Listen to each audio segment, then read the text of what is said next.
So, how does a 300-year-old empire, one ruled by a supposedly divine czar, just collapse and then transform into a revolutionary state that would completely redefine global politics for the next century? Well, today we're unpacking that exact story, the story of the Russian Revolution. It's a huge question, right? I mean, the Romanov dynasty seemed absolutely unshakable. It was this ancient pillar of the old world. So, how could it all come crashing down? Turns out there's a pretty grim and surprisingly simple recipe. You see, that recipe starts with a massive pile of dry tinder that had been building up for decades. And the final spark? A catastrophic, totally unwinnable war.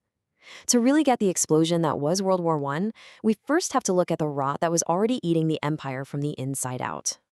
Okay, so let's set the stage and look at the Russian Empire right before its collapse. On a map, this thing was a giant. But as you're about to see, it was a giant with feet of clay. Think about it. While the rest of Europe was hurtling through the Industrial Revolution, building massive factories and expanding rights, Russia was kinda stuck in the past. We're talking about an enormous population of peasants living in almost medieval conditions, while a tiny, completely disconnected aristocracy and the Tsar himself held all the power. So this countdown to disaster really kicks off in 1905. Russia suffers this humiliating loss to Japan, which leads to Bloody Sunday, a massacre that just shattered the sacred image of the Tsar as the nation's protective father. Then, boom, 1914. Russia enters the meat grinder of World War I. You've got the Tsar personally leading a failing army, breadlines getting longer and longer back home, and a staggering 5 million casualties. The entire system was just ready to implode. And that implosion came in 1917, a year so chaotic, so wild, it didn't have one, but two separate revolutions. So first in February, you have this spontaneous uprising of starving workers and soldiers who've had enough. It forces the Tsar to abdicate. A provisional government takes over, but makes a fatal error. It keeps Russia in the war. This created a massive power vacuum. And who steps into that vacuum? A small, super disciplined party of radicals, the Bolsheviks.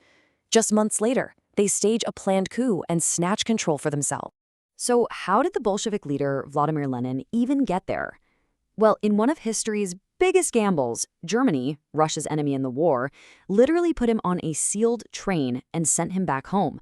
They saw him as a kind of political poison, a weapon they could just unleash to cause chaos and force Russia to surrender. And you know what? They were right. So how did Lenin manage to rally support so fast? Easy. 3 simple words. For the soldiers who were so tired of the war, he promised peace. For the peasants who owned nothing, he promised land. And for the starving workers in the cities, he promised bread. It was brilliant. This slogan just cut through all the political noise and spoke directly to what millions of desperate people wanted most. But, seizing power, that was actually the easy part. Holding on to it, well, that would require a level of brutality that would shock the world and plunge Russia into a devastating civil war. The country basically split right in two. On one side, you had the Bolshevik Reds, a unified, ruthless force with one single goal. On the other side were the Whites, a totally fractured coalition of, everyone else who opposed them. You had monarchists, Democrats, even foreign powers, but they couldn't agree on a vision for Russia's future. I mean, how can you fight for tomorrow when you and your allies completely disagree on what tomorrow should even look like? The answer is you can't. To win, the Reds used a strategy of total state control they called war communism. Lenin's new secret police, the Cheka, unleashed a red terror against anyone and everyone they saw as an enemy. They seized all the grain from the countryside to feed their army, which created a famine that killed millions. And just to make absolutely sure the old monarchy could never return, they executed Tsar Nicholas and his entire family in a basement. So after years of absolute bloodshed, the Reds came out on top. They inherited a wasteland, really, but they now controlled a vast territory. And in 1922, they officially declared the birth of a brand new kind of state, the USSR, better known as the Soviet Union.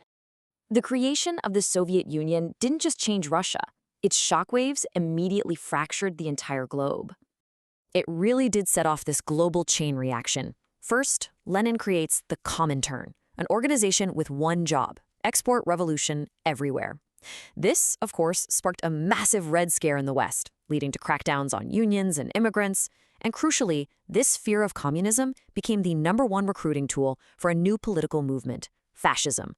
Both Mussolini and Hitler rose to power by promising to be the only ones strong enough to stop a communist takeover. So finally, let's talk about the long shadow this revolution cast, because it's a legacy that is still very much with us today. The Soviet Union's creation basically split the planet in half. For the next 75 years, the world was bipolar. Nearly every single conflict, from Cuba to Vietnam to Afghanistan, was seen through this one lens: the ideological struggle between the communist East and the capitalist West. And that brings us to today, to 2026. Yeah, the USSR officially collapsed back in 1991, but its ghost is still around. Those centralized power structures, that imperial mindset that was forged in the Soviet era, it all continues to shape how Russia operates on the world stage right now. The past is never truly past. Ultimately, the Russian Revolution proved that a small group of determined radicals could hijack a dying empire and reforge it into a global machine. So, as we look at our own polarized world, we have to ask, was this the promised paradise for workers? Or was it simply the birth of a new, maybe even more efficient kind of tyranny? That's the revolution's enduring question.